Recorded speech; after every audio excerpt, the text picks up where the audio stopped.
Assalamualaikum warahmatullahi wabarakatuh. Halo Sobat Wi TV. Wah, bagaimana nih kabarnya? Senang sekali rasanya saya Arsila Hairunisa bisa membersamai Sobat Wi TV di mana lagi kalau bukan di podcast Obral. Bersama Pakar, ngobrolin hal yang lagi viral. Nah, Sobat Wi TV, pada kesempatan kali ini kita akan bahas topik yang sangat menarik. Berhubung sebentar lagi kita akan memasuki bulan Ramadan, momen yang sudah ditunggu-tunggu oleh umat muslim di seluruh dunia. Nah, selain persiapan ibadah, mungkin Sobat ITV juga udah ada yang nyiapin baju lebaran nih. Tapi selain itu yang paling jadi hal perhatian ya, menjadi perhatian dan yang menarik adalah ketika penentuan awal Ramadan dan juga penentuan Idul Fitri. Hayo Sobat ITV, siapa nih yang biasanya sudah ada agenda kumpul bersama keluarga di ruang TV sambil nunggu pengumuman kapan kiranya satu Ramadan atau kapan bisa makan ketupat di Idul Fitri. Nah, kira-kira dari hal itu Sobat UiTV pernah nggak kepikiran gimana sih caranya penetapan tanggal Hijriah atau bagaimana sih sistem kalender Hijriah itu bekerja? Lalu mungkin ada yang menjadi pertanyaan adalah mengapa kemudian bisa terjadi perbedaan? Nah, Sobat UiTV jangan khawatir karena pada kesempatan kali ini kita telah dibersamai oleh pakarnya langsung. Beliau merupakan dokter ahli ilmu falak termuda di UII. Nah, kali ini kita dibersamai oleh Dr. Anissa Budewati, SHI MSI, atau kita bisa panggil Bu Anissa. Assalamualaikum Ibu. Waalaikumsalam warahmatullahi wabarakatuh. Bagaimana Ibu kabarnya? Alhamdulillah sehat. Wah, ini kan udah mau Ramadan Ibu. Apakah kemudian ada nih teman atau keluarga yang udah nanya, kira-kira Bu Anissa kapan ya kita awal Ramadan gitu? Ada. Ya, ada ya. Yang nyuri start duluan gitu, Iya, nanya gitu iya. ya. Tapi biasanya sambil cross check tanggal juga kalender ya. Ya betul nggak sih tanggal segini gitu. Oh ya, mungkin udah mempersiapkan kira-kira kapan nih mau beli tiket ini ya, Iya. tiket pulang kampung misalnya. Penting itu ya mahasiswa ini terutama. Oke, nah Ya. Bu Anissa, tadi ya kita karena udah berhubung ini momennya udah mendekati bulan Ramadan dan itu tadi hal menjadi concernnya kita karena itu adalah penentuan awal Ramadan dan juga Idul Fitri. Nah, berhubung ada Ibu Anissa di sini, harusnya kita bisa bertanya-tanya lebih dalam gitu ya. Apa kemudian bagaimana kemudian sistem penanggalan hijrah itu. Tapi sebelum kita lebih lanjut, nampaknya kita perlu bertanya yang mendasar yaitu sejarah. Kenapa sih Bu ada sejarah penetapan kalender hijriah? Lalu apa sih Bu perbedaan mendasar antara kalender hijriah dan juga Masehi? Oke, ini pertanyaan skripsi nih. Bisa ditulis di skripsi ya. Jadi pertama tadi sejarah ya. Kok bisa ada sejarah penetapan kalender Hijriyah atau kalender Islam? Jadi awal mula sebenarnya kan berdasar dari perintah Nabi Muhammad SAW terkait dengan puasa Ramadan. Maka dari itu ketika kita rujuk di dalam Al-Qur'an seperti Quran surat Al-Baqarah ayat 185, dia menerangkan tentang apa itu bulan Ramadan. Nah, kemudian ada satu redaksi di dalam ayat itu yang bunyinya seperti ini. Faman syahida minkumus syahra falyasumhu. Barang siapa kalian menyaksikan. Nah, menyaksikan itu dalam makna tahu sudah masuk bulan Ramadan, falyasumhu, maka berpuasalah. Maka sejarah tentang kalender hijrah itu sebenarnya awalnya dari perintah Nabi. Nah, perintah Nabi untuk berpuasa sehingga kan kaum muslim itu menjadi tahu, oh di bulan Ramadan ini adalah waktu di mana kita harus berpuasa. Oke. Nah, kalau kita back to the history ya, kapan sih Nabi Muhammad puasa pertama kali? Itu terjadi pada tahun kedua Hijriah. Jadi ketika Rasulullah hijrah ya dari Mekah ke Madinah, itu menjadi satu momen ekspansi di mana Islam itu semakin menyebar. Nah, di situ Rasulullah dapat satu perintah dari Allah Subhanahu wa taala di Quran surat tadi yang 183 sampai 185 bahwa umat muslim ini harus melaksanakan 30 hari. Atau ya kalau usia Ramadan itu kadang 29, kadang 30 gitu. Jadi tidak semestinya Ramadan itu 30 hari terus. Nah, kalau kita berbicara Ramadan kok 30 hari terus ya, itu berarti kita berbicara tentang sistem hisabnya. Jadi sistem perhitungannya. Nah, sejak dari Khalifah Umar bin Khattab, prosesi bagaimana menata waktu di dalam Islam itu sudah mulai. Karena pada waktu itu kan kekhalifahan beliau itu kan ada banyak hal-hal yang sifatnya itu administrasi, Mm-mm. pemerintahan. Nah, terkadang penulisan itu tidak menggunakan tahun. Nah, pada waktu itulah bagaimana kita menyusunlah kalender yang pasti pada waktu itu ya, karena disebut bulan Sya'ban, Rabiul Awal, tapi tahunnya tidak ada. Apakah tahun belakang, tahun sekarang, atau tahun depan. Nah, kemudian menginisiasi ya Umar bin Khattab itu dengan membentuk satu kalender Islam atau kalender Hijriah. Makanya namanya juga kalender Hijriah. Nah, Hijriah itu sebenarnya dari awal sejarahnya itu ketika para sahabat berdiskusi. Kalau misalnya kita buat kalender gitu ya, kalender tatanan waktu Islam, itu kapan sih bagusnya? Nah, berunding pada waktu itu. Apakah pada saat lahirnya Nabi, ataukah wafatnya Nabi, ataukah misalnya ketika hijrahnya Nabi. Nah, kemudian Khalifah Ali bin Abi sahabat Ali bin Abi Thalib merumuskan atau memberikan tawaran. Bagaimana kalau dihitung dari hijrahnya Nabi? Maka 17 tahun dihitung mundur. Nah, dihitungnya itu 1 Muharram. Jadi 1 Muharram 1 Hijriah kapan? Ketika Nabi berhijrah. Jadi hijrahnya Nabi dari Mekah ke Madinah. Meskipun sebenarnya kalau kejadiannya di bulan Rabiul Awal, tapi karena tradisi bangsa Arab itu menamai awal bulan dalam kalender Hijriah itu ada Muharram, maka bulan pertama itu Muharram. Jadi 1 Muharram 1 Hijriah itu kurang lebih bertepatan dengan ada versi 15 Juli 622 atau 16 Juli 622, 622 Masehi. Jadi sebenarnya kalau sekarang berbicara tentang perbedaan, dari dulu juga ada perbedaan. Jadi kapan 1 Muharram 1 Hijriahnya itu beda. Ada yang versi 15 Juli 622, ada yang 16 Juli 622. Nah, itu dipelajari di mata kuliah ilmu falak di FIAI gitu. Nah, jadi saya jadi lupa yang pertanyaan kedua itu Ya pertanyaan tadi sejarahnya perbedaannya, mengapa? Bu. Oh, Kan kenapa? tadi Ibu udah nyinggung nih, ternyata dari zaman dulu pun udah ada perbedaan antara penanggalan Hijriah maupun Masehi, bahkan di Masehnya ada perbedaan lagi gitu ya, untuk Oke. menentukan si menyamakan dengan kalender Hijriah. Nah, perbedaannya apa sih, Bu? Mungkin dari cara perhitungan atau apa gitu? Betul, dari cara perhitungan. Jadi kalau kita mau membedakan nih perbedaan mendasar antara kalender Hijriah dengan kalender Masehi. Sehari-hari kita kan sekarang hari ini katakanlah kita tanggal Februari gitu ya. Tanggal berapa sekarang? 19 ya? 19. Kita sepakat ya semua 19. Nah, 19. 19 Februari 2025. Nah, itu kalender Masehi. Acuannya apa? Perjalanan bumi mengelilingi matahari. Oke, Maka bumi dalam 1 tahun matahari. ada yang 365 hari, ada yang 366 hari. Tergantung dia kabisat basitohnya atau tahun pendek tahun panjang. Jadi rumusan itu berawal dari apa? Dari bagaimana manusia itu mengamati perjalanan. Jadi bumi dalam 1 tahun itu mengelilingi matahari ya, itu 365, berapa menit, berapa jam, berapa detik gitu. Jam, menit, detik. Nah, kemudian di bulatan ada pembulatan sehingga berkonsekuensi pada aturan perhitungan kalau Masehi setiap 4 tahun sekali ada tahun kabisat. Jadi makanya yang lahir di Februari tanggal 29 nih, dia mungkin ulang tahunnya 4 tahun sekali. Nah, itu kalender Masehi. Nah, sekarang kalau kalender Hijriah apa? Kalau kalender Hijriah itu acuannya bukan matahari, bukan bumi mengelilingi matahari, bukan. Tapi kalau kalender Hijriah itu sebenarnya acuannya adalah sistem lunar kalender. Jadi acuannya adalah perjalanan bulan. Perjalanan bulan mengelilingi bumi. Nah, berapa dalam 1 tahun? Jumlahnya lebih pendek ya. 354 hari atau kalau tahun panjangnya 355 hari. Makanya kalau dari usia bulan itu kalau tidak 29 30.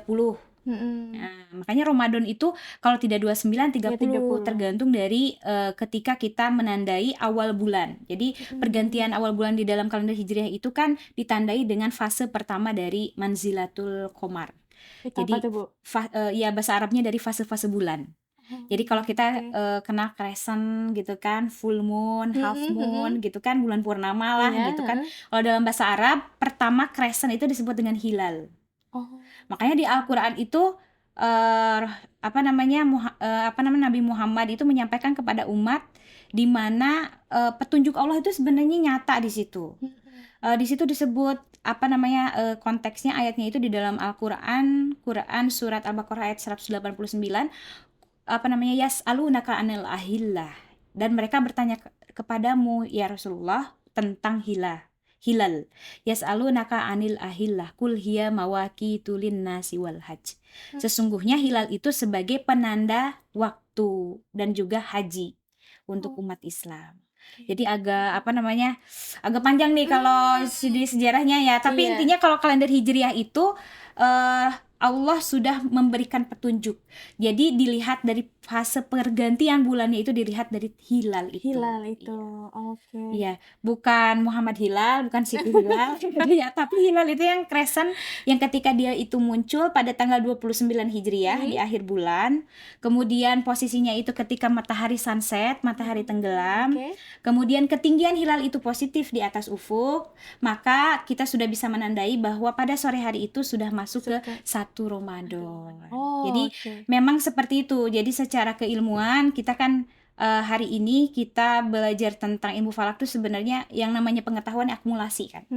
Nah, pengetahuan itu akumulasi. Jadi dari histori, dari sejarah kita belajar bahwa di dalam Islam untuk menentukan kalender atau tatanan waktu setiap bulan awal bulannya itu lihat dari hilalnya itu. Hilalnya. Oke. Nah, yang bikin beda itu memang apa namanya penafsiran atau pemaknaan dari kata ru'yah itu sendiri. Oke, balik lagi ke tadi ya. Jadi beda Hijriah dan Masehi saya kira udah jelas. Jadi kalau Masehi Itu si acuannya bumi mengelilingi matahari, matahari gitu ya. Sedangkan yang kalender Hijriah itu bulan mengelilingi bumi. Oke, baik. Wah, ternyata membahas sejarah saja itu sudah panjang sekali, Bu ya. Iya. Itu sangat kompleks nampaknya ya. Tapi harapannya Sobat WIT TV bisa memahami. Saya aja yang ibaratnya juga ingin tahu jadi lebih paham gitu ya. Oh, ternyata perbedaannya demikian.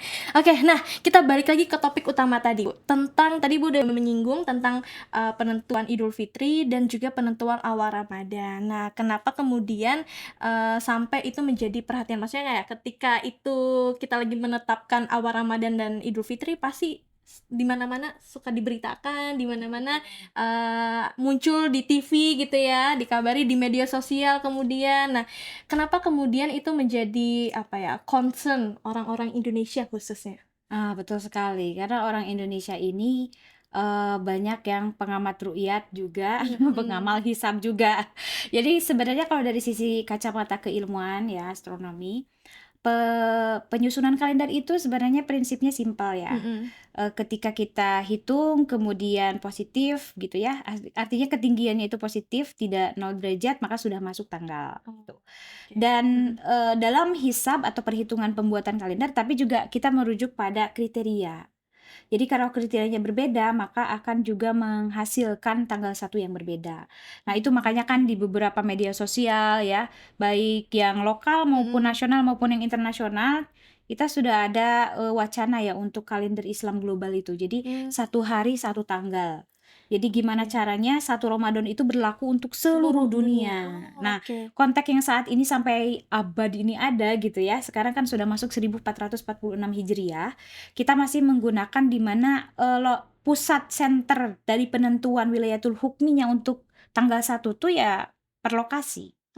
Jadi katakanlah ya kalau di Indonesia itu kita menganut sistem MABIMS. MABIMS itu singkatan dari Menteri Agama Brunei Darussalam, Indonesia, Singapura, Malaysia. Itu jadi kesepakatan di Asia Tenggara itu ada kriteria penentuan awal bulan yang memang diterapkan di situ dan berlaku untuk Asia Tenggara.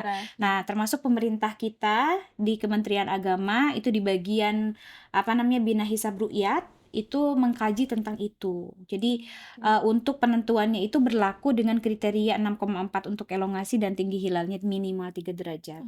Jadi kalau posisinya misalnya ketinggian katakanlah Ramadan nih ada 3 derajat lebih gitu ya. Ketika elongasinya juga sudah memenuhi 6,4 minimal, maka ya secara teoritikal perhitungan itu sudah masuk. Nah, tinggal sebenarnya apakah ada laporan? Tidak. Laporan dari siapa? Laporan peru'yat. Jadi di Kementerian Agama kita itu ada beberapa lokasi yang menjadi kita sebut POB ya. Jadi POB itu pos observasi bulan. Oke. Dari Sabang sampai Merauke di Kementerian Agama Provinsi kita punya. Jadi POB termasuk di Yogyakarta itu POB Syekh Belabelu namanya di daerah Parangtritis. Jadi dia biasanya di daerah yang paling tinggi dekat pantai. Kemudian pantai ufuk baratnya cukup bagus, tidak terhalang gedung-gedung dan seterusnya. Kalau atmosfer kelembab itu niscaya ya, karena kita di Indonesia kan, di beberapa negara juga seperti di ASEAN punya kesulitan tantangannya hal yang sama ketika akan ru'yat, kemudian awan tuh berkumpul gitu ya. Jadinya kan tidak Susah sampai melihat sekarang ininya. belum ada teknologi teleskop untuk menembus awan.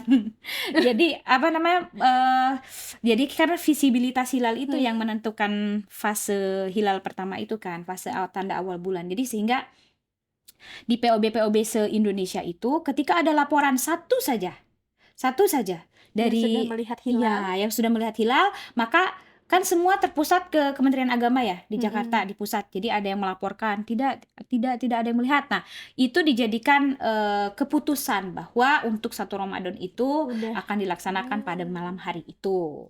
Misalnya seperti itu. Jadi memang penentuannya itu kriterianya imkan ru'yah tadi, kemudian dengan tambahan ada laporan verifikasi di lapangan. Tapi kemudian menarik ya Bu, karena udah menyinggung tadi perbedaan, tadi ya kita ada perbedaan ketentuan syarat atau dari Kriteria tadi ya. itu apakah kemudian memungkinkan adanya perbedaan awal Ramadan dan Idul Fitri di berbagai daerah? Misalnya kayak di Jogja, ataupun mungkin di Papua sana misalnya, itu akan ada terjadi, memungkinkan nggak itu berbeda? Kalau gini, kita itu batas tadi yang saya sebutkan itu dalam se-Indonesia. Jadi wilayatul hukminya itu se-Indonesia. Jadi kalau sudah ada laporan meskipun di Aceh ya Belum melihat, tapi yang di Papua seandainya sudah melihat, maka itu dijatuhkan dalam satu wilayatul hukmi. Jadi satu Indonesia. Yang mungkin bisa terjadi di Indonesia kok beda-beda itu karena kriteria yang dipakai. Contoh pemerintah itu kan dengan tadi ya kriteria imkan ru'yat minimalnya 3 derajat untuk ketinggian hilal. Tapi Muhammadiyah dengan metode sebelumnya yaitu metode wujudul hilal, dia minimalnya kan 0. Ya 0 derajat. Maka ada kemungkinan ketika dia itu di atas 2 derajat atau 3 derajat maka akan sama. Tapi kalau misalnya akan berbeda, misalnya tinggi hilal pada waktu itu Ramadannya itu 1 derajat aja. Nah, Muhammadiyah pasti sudah menjatuhkan sore hari itu tanggal 1, sedangkan pemerintah belum. Karena secara teoretikal dengan kriteria imkan ru'yat itu belum masuk. Jadi ketika ada laporan itu juga tidak akan diterima karena secara tadi teori itunya ya kriteria yang dipakai oleh pemerintah seperti itu berbeda minimal. ya. Oke. Minimal gitu. Baik Ibu, ini mungkin kayaknya pertanyaan terakhir, yaitu bagaimana kemudian peran teknologi modern dalam membantu prediksi awal bulan Hijriah. Mungkin Ibu tadi udah nyinggung bahwa sampai sekarang masih belum ada nih teknologi untuk bisa menembus awan itu. Nah, tapi mungkin apakah ada teknologi lainnya yang bisa digunakan untuk memprediksi awal bulan, dan apakah akurasinya sudah bisa diandalkan sepenuhnya? Mungkin tadi kayaknya kita udah ngobrol, kayaknya Ibu bilang ada sebenarnya aplikasinya. Nah, mungkin kiranya bisa di-sharing kira-kira aplikasi apakah itu dan itu seakurat apa gitu. Oke. Kalau dari sisi hisab, perhitungan, itu dapat dipastikan teknologi yang ada sekarang sangat mumpuni dan sangat membantu. Istilahnya sampai akurasi menit dan detik itu bisa kita menghitung ya. Ya kalau saya sebut misalnya ada beberapa aplikasi yang free gitu ya, bisa di-download teman-teman. Contoh misalnya Accurate Times gitu, Mooncalc, kemudian beberapa aplikasi juga di Jogja ada yang mengembangkan hisab ya, jadi hisab RHI. Jadi Ru'yatul Hilal Indonesia, tapi dia punya aplikasi untuk menggambarkan bagaimana posisi atau ketinggian hilal, elongasi dan seterusnya. Nah, yang jadi perbedaan itu sebenarnya kan lebih kepada mazhab ya, ataupun misalnya kriteria yang kita pakai. Ada 2 metode yang lahir dari hadis Nabi Sumulu Ru'yatihi wa Aftirul Ru'yatihi itu yang menjadikan mengembangkan ada metode hisab, ada metode ru'yah. Jadi kalau tadi saya sebut di awal bahwa Ramadan itu pasti 30 hari, itu namanya hisab urfi. Jadi perkembangan terkait dengan teori perhitungan juga berkembang. Jadi itu awal sekali ketika kalender tatanan Islam itu dibentuk oleh Khalifah Umar bin Khattab. Tapi semakin kesini berkembang bahwa visibilitas hilal itu menjadi parameter juga. Makanya kenapa beberapa teknologi yang bisa membantu, ada juga sih orang yang mengembangkan di luar Indonesia ya, mengembangkan metode hilal di siang hari, ru'yat hilal di siang hari. Jadi dia bisa memotret gitu ya dengan cara metodenya menggunakan teleskop juga. Dia bisa memotret ketebalan hilal setelah ijtima atau konjungsi. Jadi kan pergantian bulan itu berawal dari posisi konjungsi ya. Jadi matahari, bumi dan bulan dalam satu garis nih, satu garis. Nah, ketika bergerak bumi sedikit, maka ada teknologi yang bisa ya tadi hilal di siang hari tadi bisa memotret ketebalan hilal setelah konjungsi, padahal sangat mudah sekali kan. Nah, kalau di dalam Islam itu penentuan tanggal 1 hilalnya itu harus muncul setelah maghrib. Setelah maghrib itu kan berarti ghurubis syamsi, ketika matahari tenggelam. Jadi tidak boleh sebelum matahari tenggelam. Jadi teknologi itu pun tidak dijadikan parameter untuk penentuan tanggal 1 di dalam kalender Islam gitu. Jadi sejauh ini teknologi cukup membantu apalagi dari sisi perhitungan, tapi memang di lapangan kita berbeda dari sisi kriteria. Kriteria yang katakanlah tadi kalender Islam global itu sudah dalam satu hari satu tanggal, tapi di Indonesia itu masih menggunakan yang lokal itu tadi ya. Jadi elongasi dan ketinggian berbeda lah antara yang kalender global dengan yang Indonesia saja.